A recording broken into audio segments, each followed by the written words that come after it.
31তম BCS preliminary টেস্টের বাংলা অংশের সমাধান। বাংলা গদ্যের জনক কে? বাংলা গদ্যের জনক ঈশ্বরচন্দ্র বিদ্যাসাগর। আনন্দমঠ উপন্যাসের লেখক কে? আনন্দমঠ উপন্যাসের লেখক বঙ্কিমচন্দ্র চট্টোপাধ্যায়। বঙ্কিমচন্দ্র চট্টোপাধ্যায়কে সাহিত্য সম্রাটও বলা হয়। বিদ্রোহী কবিতা কোন কাব্যের অন্তর্গত? বিদ্রোহী কবিতা হচ্ছে অগ্নিবীণা কাব্যের অন্তর্গত। এই বিদ্রোহী অগ্নিবীণা কাব্যগ্রন্থের প্রথম কাব্য কোনটা? কবিতা হচ্ছে প্রলয় উল্লাস। তাম্বুলথানা গ্রামে জন্মেছিলেন কোন কবি? তাম্বুলথানা গ্রামে জন্মেছিলেন জসীমউদ্দীন। ছিন্নপত্রের অধিকাংশ পত্র কাকে উদ্দেশ্য করে লেখা? এটা হচ্ছে ইন্দিরা দেবী। ইন্দিরা দেবী কে ছিলেন? ইন্দিরা দেবী ছিলেন ভ্রাতুষ্পুত্রী শ্রীমতী, রবীন্দ্রনাথ ঠাকুরের ভ্রাতুষ্পুত্রী শ্রীমতী ইন্দিরা দেবী চৌধুরানী। মাইকেল মধুসূদন দত্তের বীরাঙ্গনা কাব্য কোন ধরনের কাব্য? মাইকেল মধুসূদন দত্তের বীরাঙ্গনা কাব্য হচ্ছে পত্রকাব্য। বীরাঙ্গনা কাব্য বাংলা সাহিত্যের প্রথম হলো পত্রকাব্য। আলাওলের তোহফা কোন ধরনের কাব্য? আলাওলের তোহফা হচ্ছে নীতিকাব্য। উজবুক শব্দটি কোন ভাষা থেকে বাংলায় এসেছে? উজবুক শব্দটি বাংলায় এসেছে তুর্কি ভাষা থেকে।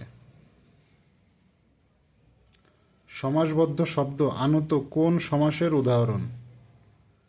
সমাসবদ্ধ শব্দ আনত কোন সমাসের উদাহরণ? এটা হচ্ছে অব্যয়ীভাব সমাস। ঈষৎ নত, এর ব্যাসবাক্যটা হচ্ছে কি ঈষৎ নত, অব্যয়ীভাব সমাস। অশোক সৈয়দ কার ছদ্মনাম? অশোক সৈয়দ কার ছদ্মনাম? অশোক সৈয়দ হলো আব্দুল মান্নান সৈয়দ। অশোক সৈয়দ হলো আব্দুল মান্নান সৈয়দের ছদ্মনাম।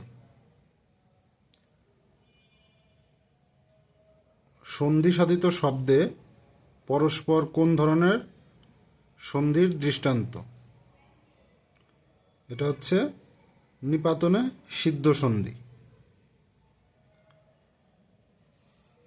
অদিতি শব্দের সমার্থক শব্দ নয় কোনটি?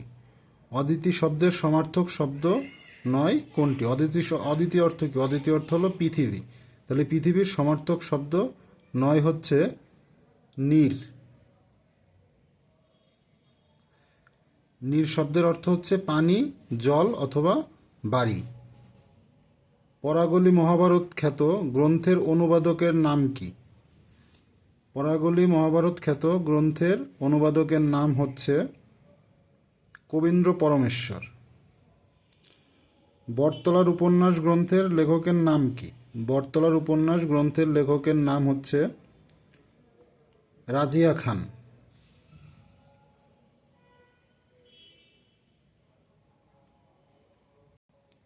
কোয়ার্টারলি শব্দের অর্থ কি? অর্থাৎ ত্রৈমাসিক। নিচের কোন বানানটি শুদ্ধ? নিশিথিনী, নৈরস্যি তালব শয় দীর্ঘি, থয়রস্যি নয় দীর্ঘি। তাহলে কোথায় আছে? এই যে নিশিথিনী, নৈরস্যি তালব শয় দীর্ঘি, থয়রস্যি দন্তের নয় দীর্ঘি, নিশিথিনী। শিখণ্ডী শব্দের অর্থ কি? শিখণ্ডী শব্দের অর্থ হচ্ছে ময়ূর। শিখণ্ডী শব্দের অর্থ হচ্ছে ময়ূর। সাহিত্য অলঙ্কার প্রধানত কত প্রকার? সাহিত্য অলঙ্কার দুই প্রকার। একটা হচ্ছে শব্দালঙ্কার আর একটা হচ্ছে অর্থালঙ্কার। গাড়ি চলে না চলে না চলে না রে গানের গীতিকার কে? গানের গীতিকার হচ্ছে শাহ আব্দুল করিম। শাহ আব্দুল করিমকে বাউল সম্রাট হিসেবে চেনা হয় বা বাউল সম্রাট হিসেবে খ্যাত। অধ্যাপক আহমেদ শরীফের মৃত্যু সন কোনটি? অধ্যাপক আহমেদ শরীফের মৃত্যু সন 1999 সাল।